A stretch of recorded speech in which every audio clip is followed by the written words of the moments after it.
La 13e session du groupe de travail sur l'examen politique universel du pays. Elle a été l'occasion pour plusieurs pays de saluer les avancées réalisées en Algérie en matière de protection des droits de l'homme. Plusieurs points ont été relevés, comme la levée de l'état d'urgence, le renforcement de la démocratie en Algérie et le renforcement aussi de la participation des femmes dans les assemblées élues. Iman Khamissi. Un salut unanime a été exprimé par les délégations internationales. Elles reconnaissent toutes les efforts et le rôle actif de l'Algérie dans la protection et la promotion des droits de l'homme. Des efforts tels que la levée de l'état d'urgence et le renforcement de la démocratie en Algérie.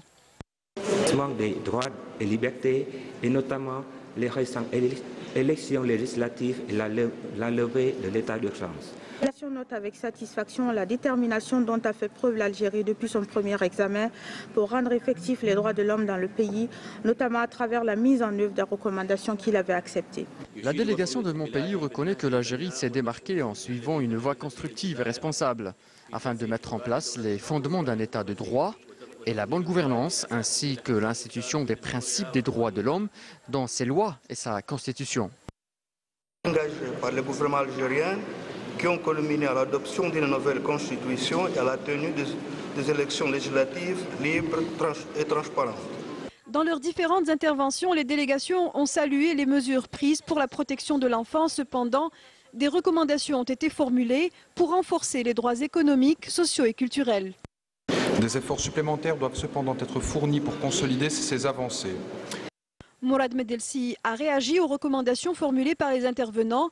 Il a rappelé que tous les progrès accomplis jusque-là se sont inscrits au lendemain d'une décennie douloureuse, lourde de conséquences pour le peuple algérien. Je voudrais pour ma part dire qu'il y a différentes façons de lire les choses. Je n'ai jamais prétendu, et je ne crois pas que dans notre rapport ce fut le cas, que nous avons réglé tous les problèmes. Je vais simplement essayer de passer un message. S'il y a aujourd'hui à choisir pour le peuple algérien entre la sécurité et l'ouverture la plus totale et liberté la plus totale pour l'organisation de manifestations publiques, il n'y a pas de doute que le peuple algérien choisira d'abord la sécurité parce qu'il sait quel est le prix de l'insécurité.